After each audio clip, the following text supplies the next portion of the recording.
नमस्कार, बहुत स्वागत आपका। मैं हूं आपके साथ मनोरा सक्सेना। मल्लिकार्जुन खड़गे का बेटा डिप्टी सीएम सिद्धरामैया के बेटे को बड़ी भूमिका। आ गई डीके कैबिनेट की तस्वीर। कर्नाटक की राजनीति में सत्ता परिवर्तन की प्रक्रिया तेजी से आगे बढ़ रही है। वरिष्ठ कांग्रेस नेता सिद्धरामैया के मुख्यमंत्री पद से इस्तीफे के बाद अब सभी की नजरें नए मुख्यमंत्री डीके शिवकुमार की कैबिनेट के स्वरूप पर टिक गई हैं। कांग्रेस आलाकमान नई सरकार के गठन को लेकर लगातार मंथन कर रहा है और संकेत मिल रहे हैं कि इस बार केवल सामान्य फेरबदल नहीं बल्कि बड़ा राजनीतिक और सामाजिक संतुलन साधने वाला प्रयोग देखने को मिल सकता है।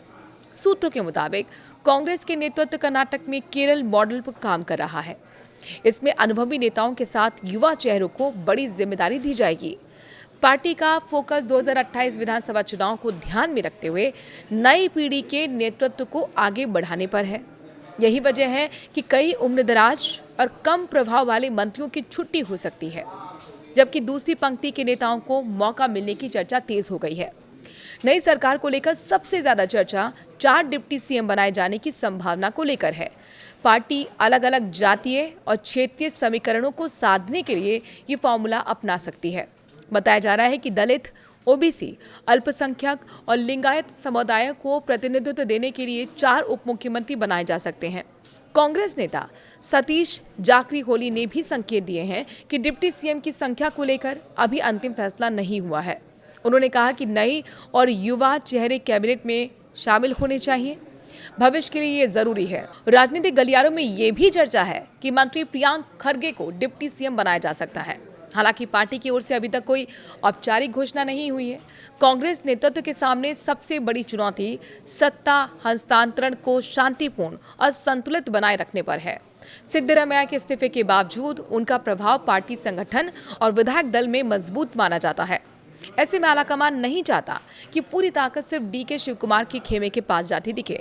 दिल्ली में सिद्धरामैया की कांग्रेस का अध्यक्ष मल्लिकार्जुन खड़गे से मुलाकात के बाद यटकलें भी तेज हो गई हैं कि उनके बेटे यतेंद्र सिद्धरामैया को संगठन या फिर सरकार में बड़ी भूमिका मिल सकती है। हालांकि इस पर अभी कोई आधिकारिक पुष्टि नहीं हुई है। पार्टी सूत्रों का कहना है कि नए कैबिनेट में सिद्धरामैया समर्थक नेताओं को पर्याप्त प्रतिनिधित्व दिया जाएगा ताकि अंदरूनी असंतोष को रोका जा सके। इस पूरे सत्ता परिवर्तन के बीच सबसे ज्यादा चर्चा जिन नेताओं को लेकर हो रही है उनमें सतीश जारकिहोली का नाम प्रमुख है। उत्तर कर्नाटक में मजबूत पकड़ रखने वाले जारकिहोली को सभी गुटों के चेहरे के बीच स्वीकार माना जाता है। संभावना जताई जा रही है कि उन्हें या तो बड़ा मंत्रालय दिया जा सकता है या फिर कर्नाटक प्रदेश कांग्रेस कमेटी यानी कि केपीसीसी की जिम्मेदारी सौंपी जा सकती है। कांग्रेस उत्तर कर्नाटक में अपनी पकड़ मजबूत करना चाहती है और इसी रणनीति में जारकिहोली की भूमिका काफी अहम मानी जा रही है। लिंगायत नेताओं की बढ़ गई है मांग। नई कैबिनेट में लिंगायत समुदाय के प्रतिनिधित्व को लेकर भी दबाव बढ़ गया है। वरिष्ठ कांग्रेस नेता ईश्वर खांड्रे ने आलाकमान से मांग की है कि लिंगायत समुदाय को सरकार में मजबूत हिस्सेदारी दी जाए।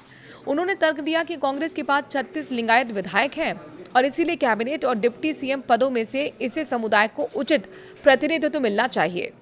कई मंत्रियों की छुट्टी भी हो सकती है। सूत्र बता रहे हैं कि कांग्रेस नेतृत्व मौजूदा मंत्रियों के प्रदर्शन की समीक्षा कर रहा है। जिन मंत्रियों पर कमजोर प्रदर्शन, सीमित जनसंपर्क या क्षेत्रीय प्रभाव की कमी के आरोप हैं, उन्हें बाहर का रास्ता दिखाया जा सकता है। पार्टी युवा नेताओं को आगे लाकर नई राजनीतिक ऊर्जा पैदा करना चाहती है। हालांकि बड़े नेताओं की नाराजगी रोकने के लिए उन्हें संगठन बोर्ड या निगमों में जिम्मेदारी देने की बात तैयार की गई है। कांग्रेस विधायक दल की बैठक शुक्रवार को होने की संभावना है। इसके बाद डीके शिवकुमार को औपचारिक रूप से विधायक दल का नेता चुना जा सकता है। पार्टी सूत्रों के मुताबिक नई सरकार का शपथ ग्रहण समारोह सोमवार तक आयोजित किया जा सकता है। हालांकि अंतिम फैसला कांग्रेस आलाकमान की मंजूरी के बाद ही होगा। फिलहाल कर्नाटक में केवल मुख्यमंत्री बदलने की प्रक्रिया नहीं चल रही है, बल्कि कांग्रेस भविष्य की राजनीति का नया पावर स्ट्रक्चर तैयार करने में जुट गई है।